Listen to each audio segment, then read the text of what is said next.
और जो मस्जिद अक्सा है वो फिलिस्तीन के लोगों को सौंप दी जानी चाहिए। आज ये फिलिस्तीन के ऊपर कब्जा करना चाह रहे हैं, उनके लोगों की जमीन को कब्जा कर रहे हैं, उन्हीं के लोगों को मार रहे हैं, जबकि जिनकी जमीन है, जिनका पूरा हक है, उन्हीं को आप लोग मार रहे हैं। और आज हर देश से दुआ करी जा रही है फिलिस्तीन की जीत के लिए, और उन्होंने एक ही बात कही है कि या तो फकत होके आएंगे या शहादत होके आएंगे। इजराइल को आज भी फिलिस्तीनों के पास पैर में जाके उनके माफी मांगनी चाहिए और उनको अपनी गलती का एहसास होना चाहिए, समझ रहे हैं। और गलती का एहसास सबसे बड़ी चीज होती है। फिलिस्तीन जो 1948 से पहले का फिलिस्तीन देखेंगे वो 100% फिलिस्तीन था, लेकिन आज का फिलिस्तीन जब आप देखेंगे तो 16 से 17% पे आके फिलिस्तीन बचता है। तो सबसे बड़ी बात यह है कि आज फिलिस्तीन अपने जो वजूद की लड़ाई लड़ रहा है, उस वजूद की लड़ाई में जो अच्छे और सच्चे इंसान हैं, जिन्होंने देखा है और इस देश को, फिलिस्तीन को समझा है, वो लोग आज फिलिस्तीन के साथ खड़े हैं। भारत देश के जितने भी आप पूर्व प्रधानमंत्रियों को देखेंगे, चाहे फिर वो श्रीमती इंदिरा गांधी हों,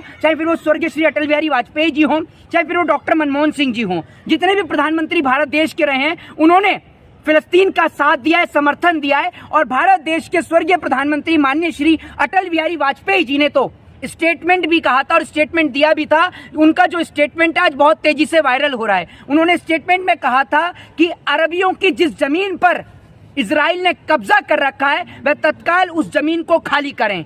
ये बात पूरे देश में सभी को पता है कि जिस तरीके से इजराइल ने फिलिस्तीनियों की जमीन पे कब्जा किया, उनके बच्चों को मार दिया। आपने देखा कि कई बच्चों को दीवार से बांधकर उनको तोप से उड़ा दिया गया। तो यानी इंसानियत को वहां पर शर्मसार कर दिया गया था, तार तार कर दिया गया। अभी आप ये देखा होगा कि कल में जो है वो कई 100 बच्चे मरे हैं। आप ये सोचिए और देखिए कि एक समय में कितने बच्चों की हत्या हो रही है, जिन बच्चों का कोई दोष नहीं है, वो आम नागरिक जिनको पता भी नहीं है, वो छोटे छोटे बच्चे जो जानते भी नहीं है कि किस बात की बमबारी हो रही है, उनको ये भुगतान भुगतना पड़ रहा है। लेकिन भारत से कुछ लोग जाना चाह रहे हैं इजराइल लड़ने के लिए, कह रहे फिलिस्तीन का इलाज करना है। जो लोग भारत से जाना चाहते हैं, मैं उनको कहना चाहता हूं कि मेरे प्यारे भाई हो, भारत से इजराइल जाने से अच्छा है कि भारत से अरुणाचल प्रदेश के बॉर्डर चले जाएं। वहां पर चाइना ने हमारी कुछ जमीनों को कब्जा कर रखा है, वहां पर जाएं और चाइना की उस जमीन, जो चाइना ने हमारी जमीन को जो कब्जा कर रखा है, उसको आजाद कराने का काम करें। क्या आप ये काम करेंगे? ये लोग ऐसे लोग हैं जो सरकार के 5 किलो राशन पर जिंदा हैं, लेकिन कहते हैं कि हम लड़ाई लड़ेंगे। ये देश 250 सालों तक गुलाम रहा, ऐसी थोड़ी गुलाम रहा, क्योंकि इस देश के अंदर ऐसे ऐसे लोग हैं जो लोग अंग्रेजों का समर्थन करते थे और आज भी गलत का ही साथ दे रहे हैं। वो पूरा देश देख रहा है। लेकिन इजराइल तो कह रहा है कि जो है इस खत्म नस्तो नाबूद कर देंगे, चेतावनी दे रहा है। देखिए, निस्तो नाबूद तो आज तक नहीं कर पाए, निस्तो नाबूद तो आप हुए। आपको नहीं देखा? आपको रोमन एम्पायर ने मार के भगाया, आपको एडोल्फ हिटलर ने मार के भगाया। जब रोमन एम्पायर आपको मार के भगा रहा था, उस वक्त पर आपको बचाने का काम अरबियों ने किया। आप भूल गए?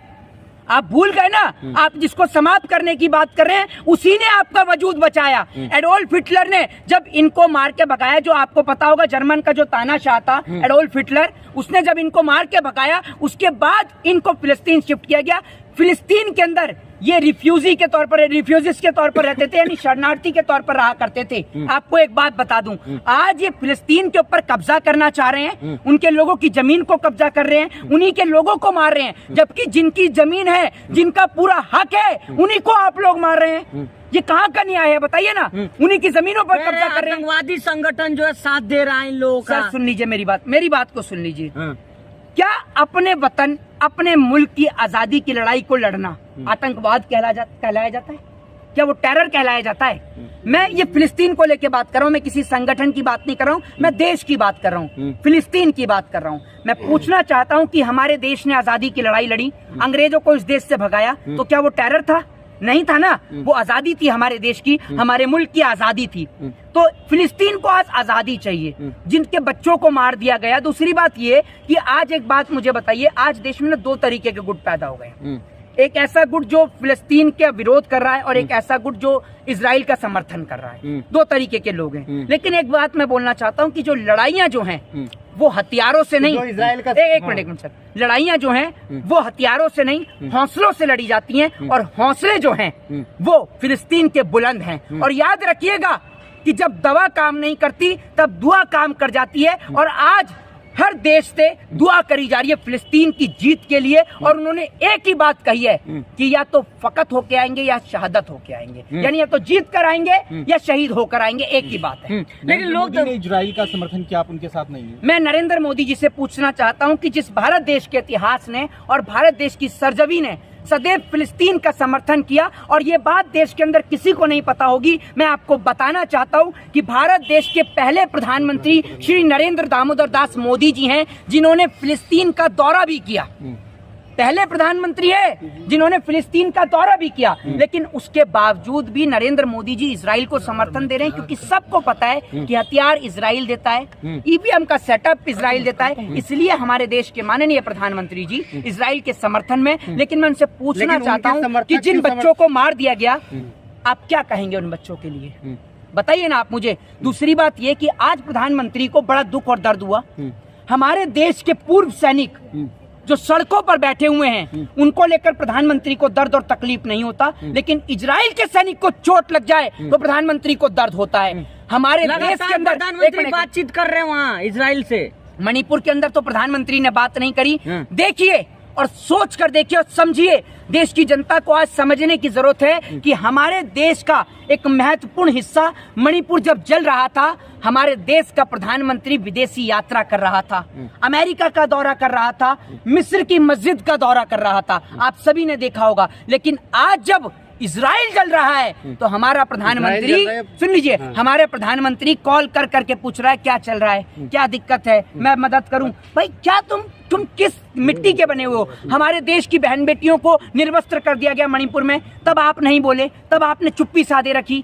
मणिपुर पर आपके मुंह से 160 दिनों तक आवाज नहीं निकलती है। जो है, जितने भी अरब कंट्री है वो चुप क्यों है? सऊदी अरब तो कुछ बयान जारी किया है, लेकिन जो ताकतवर मुल्क है मुस्लिम कंट्री में, उन्होंने अभी तक जो है किसी तरीके से कोई चुप्पी नहीं तोड़ी है। नहीं, मैं आपको एक चीज बता देता हूं, जैसे आपको बताता हूं कि अफगानिस्तान जो कि मुस्लिम कंट्री है, उसने भी कही है इस बात के लिए, और जॉर्डन को, और जो बीच में एक और देश पड़ता है इराक या ईरान, उससे बात भी कही है कि आप मुझे वहां पर जाने की इजाजत दीजिए। उन्होंने बात की मुझे रास्ता दीजिए। अफगान लड़ा के जाना चाह रहे हैं वहाँ, अफगान लड़ा के कह रहे हैं कि हम जाएंगे। हाँ, तो वो तो मैं आपको बताता रहा हूँ भाई। दूसरी बात ये है कि जो और भी तमाम जो देश हैं, इराक हो, ईरान हो, और तुर्की तो खुलकर बोलने वाला देश है, खुल के साथ देने वाला देश है। इराक तो हमेशा से साथ दे ही रहा, इराक और ईरान। तो आपका ये कहना कि साथ नहीं, फिलिस्तीन के साथ हजारों लाखों करोड़ों लोगों की दुआएं हैं, और मैं ये बात जानता हूं कि अब की बार फिलिस्तीन जो है वो इन सब चीजों से आजाद होगा। लेकिन सवाल कुछ लोग ये क्यास लगा रहे हैं कि जब तक जो है फिलिस्तीन के जमीन पे जो है इजराइल हमला कर रहा है, तब तक जो है मुसलमान कहीं न कहीं मानवता की बात कर रहे हैं, लेकिन जिस दिन मस्जिद अक्सा को शहीद कर दिया जाएगा, उसके बाद पूरी दुनिया में इस तरीके के जंग देखा जाएगा जो आज तक नहीं देखा गया। तो उसको आप देखिए, मैं आपको एक चीज बताता हूं कि सबसे पहली बात तो ये कि किसी भी धर्म और किसी भी रिलीजियन के अंदर खून बहाना नहीं लिखा है। अगर आप किसी को मारते हो, किसी को पीटते हो, किसी का कत्ल करते हो, वो इंसानियत के खिलाफ है, धर्म के खिलाफ है, ये बात याद रखिएगा। लेकिन जब बात अपने धर्म, अपने जाति, अपने मजहब की हो, और जब बात हक की और सच की हो, तो जो जंग लड़ते हैं वो जंग वाजिब कहलाई जाती है। ये भी उसमें लिखा हुआ है। इजराइल आतंकी है या फिलिस्तीन? देखिए, सबको पूरे देश को दिख रहा है कि फिलिस्तीन कहां से आतंकी हुआ। जिनके छोटे छोटे बच्चों को उड़ा दिया गया, नहीं, जिसको छोटे छोटे बच्चों को जिनके उड़ा दिया गया, वो आतंकी हो सकता है। जिसने, मैं फिलिस्तीन के समर्थन में, वो इसलिए क्योंकि वो फिलिस्तीन जिसने इजराइल को शरण देने का काम किया, यहूदियों को शरण देने का काम किया, उनको शरणार्थी के तौर पर रखा, रिफ्यूजीज के तौर पर रखा, और आज वही लोग उनको मारने का काम करें। दूसरी बात, नहीं सर, मैं भारत के खिलाफ नहीं हूँ, मेरी एक पर्सनल राय है। क्या अटल बिहारी वाजपेयी जी भारत के खिलाफ थे? अटल बिहारी वाजपेयी जी भारत के खिलाफ थे? मैं आपसे पूछता हूँ, मेरे को एक शब्द में जवाब दीजिए, हाँ या ना? हाँ या ना? उस समय मैं आपसे पूछता हूँ, हाँ या ना? सिर्फ एक शब्द में जवाब दीजिए। जो समय वो उस वक्त था, उस वक्त भी आज भी वही समय है, सेम स्थिति बनी है। लोग तो सवाल कर रहे हैं कि आज फिलिस्तीन के मुसलमानों के साथ आप खड़े हैं, कल पाकिस्तान के मुसलमानों के साथ खड़े हो जाएंगे आप। बिरयानी तुम्हारे चाचा खा रहे हैं मोदी जी पाकिस्तान की, हैं? और हमें कह रहे हो कि हम पाकिस्तान के साथ। भैया मेरी बात सुन लीजिए, इस देश के अंदर और उस देश के अंदर, यानी सरहद पार की ओर और सरहद के इस पार की ओर, दोनों लोगों को डराया जाता है। भारत को डराया जाता है पाकिस्तान के नाम पर, पाकिस्तान को डराया जाता है भारत के नाम पर। एक बात मुझे बताइए, अगर एक चीज भी रुकी हुई हो, पाकिस्तान से व्यापार पहले भी होता था, आज भी होता है। पाकिस्तान के खिलाड़ी आज भी इंडिया में खेलने आते हैं, इंडिया के खिलाड़ी आज भी वहाँ जाते हैं। बताइए, आपको मोहब्बत है तो क्या आप नारे लगाएंगे, कहेंगे फिलिस्तीन जिंदाबाद? किसके?